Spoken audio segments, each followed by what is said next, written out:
Masuk Islamnya Surakah bin Malik. Surakah bin Malik adalah sosok yang pada saat Rasulullah hijrah ke Madinah, ia bertemu dengan Rasulullah SAW dan ingin menangkap Rasulullah SAW. Hanya saja ia gagal karena selalu terperosok kudanya ke tanah sehingga ia tidak bisa bangkit lagi, dan dia pun ketakutan dengan Rasulullah SAW bersama Abu Bakar As-Siddiq. Surakah bin Malik bercerita, tatkala Rasulullah SAW keluar dari Mekah untuk berhijrah ke Madinah, kaum Quraisy memberikan iming-iming hadiah besar, yakni 100 onta bagi siapa saja yang dapat membawa beliau kembali kepada mereka. Ketika aku sedang duduk-duduk di sebuah tempat perkumpulan kaumku, tiba-tiba seorang laki-laki dari suku kami datang lalu berdiri menghadap kami, lantas berkata, "Sungguh, aku telah melihat ada 3 tunggangan melewatiku tadi. Sungguh, aku melihat mereka adalah Muhammad dan para sahabatnya." Lalu aku memberikan isyarat kepadanya dengan mata, "Diamlah." Kemudian aku berkata, "Sesungguhnya mereka itu hanyalah Bani Fulan yang mencari onta mereka yang hilang." Laki-laki itu berkata, "Bisa jadi." Kemudian ia pun diam. Aku pun berdiam sebentar, lalu berdiri dan masuk ke rumahku. Kemudian aku menyuruh agar kudaku dihadirkan, lalu diikat di perut lembah. Lalu aku menyuruh agar senjataku disiapkan, lalu dikeluarkanlah untukku dari belakang bilikku. Kemudian aku mengambil batu api milikku yang biasa aku gunakan untuk mengundi nasib.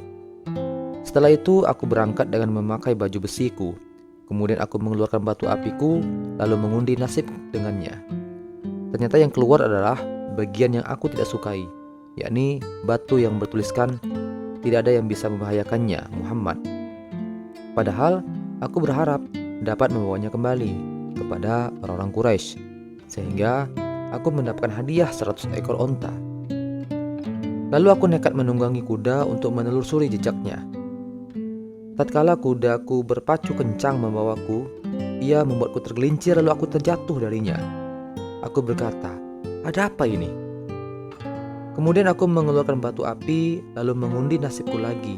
Ternyata keluarlah bagian yang tidak aku sukai, yakni tidak ada yang bisa membahayakan Muhammad. Namun aku bersikeras untuk tetap mengejarnya. Lalu aku menunggang kudaku kembali untuk mengejar jejaknya lagi. Kemudian aku mengeluarkan batu api lagi, lalu mengundi nasib lagi. Tetap saja yang keluar adalah bagian yang tidak aku sukai, yaitu tidak ada yang bisa membahayakannya, yaitu Muhammad. Namun aku tetap bersikeras untuk mengejarnya, maka aku kembali menunggang kuda untuk mengejar jejaknya. Tatkala orang-orang itu telah nampak dan aku sudah melihat mereka, kudaku membuatku tergelincir. Bahkan kedua kaki depan kudaku amblas masuk dalam tanah, lalu aku terjatuh darinya.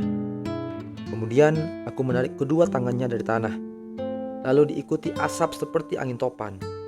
Maka tahulah aku ketika aku melihat hal itu bahwa aku telah dihalangi, dan itu amat jelas, yakni bahwa Allah Subhanahu wa Ta'ala menjaganya dari sentuhan hal yang tidak disukai. Dia akan menolongnya dan menolong agamanya. Lalu aku memanggil orang-orang itu seraya berkata, "Aku Surakah bin Ju'shum, tunggulah aku agar aku dapat berbicara dengan kalian. Demi Allah, aku tidak ingin membuat kalian ragu dan tidak akan datang kepada kalian dengan sesuatu yang tidak kalian sukai." Maka Rasulullah SAW berkata kepada Abu Bakar As-Siddiq, "Katakan kepadanya, apa yang engkau inginkan dari kami?" Lalu Abu Bakar mengatakannya kepadaku. Aku berkata, "Tolong tuliskan surat kepadaku yang menjadi bukti antara aku dan engkau." Rasulullah SAW bersabda, "Tulislah untuknya, wahai Abu Bakar." Lalu Abu Bakar menulis surat kepadaku di dalam sebuah tulang. Kemudian ia melemparkannya kepadaku. Lalu aku mengambilnya dan meletakkannya di dalam sarung anak panahku. Kemudian aku pulang. Aku diam dan tidak dapat mengingat lagi sesuatu pun dari apa yang telah terjadi. Surakah kembali pulang ke tempatnya. Lalu ia mendapati orang-orang telah datang untuk mendapatkan berita tentang Rasulullah SAW. Lalu ia berkata kepada mereka, "Pulanglah. Aku sudah pergi kemana-mana untuk mencarinya. Tentu kalian sudah mengetahui bagaimana ketajaman dan keahlianku dalam mencari jejak." Lalu mereka pun pulang.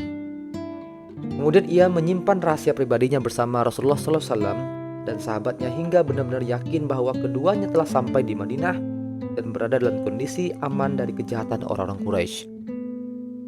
Ketika itulah ia baru mengumumkan dan memberitahukan kepada orang-orang tentang kisahnya. Tatkala Abu Jahal mendengar tentang berita Surakah bersama Rasulullah SAW dan sikapnya terhadap beliau, ia pun mencelanya karena sikapnya yang kerdil dan pengecut serta perbuatannya menyia-nyiakan kesempatan. Namun Surakah merespon celaannya itu. "Wahai Abu Hakam, demi Allah, andai engkau menjadi saksi atas urusan kudaku ketika kaki-kakinya terbenam, niscaya engkau tahu dan tidak meragukan lagi bahwa Muhammad adalah seorang Rasul dengan bukti yang nyata. Siapa yang mau melawannya?" Hari-hari pun berlalu.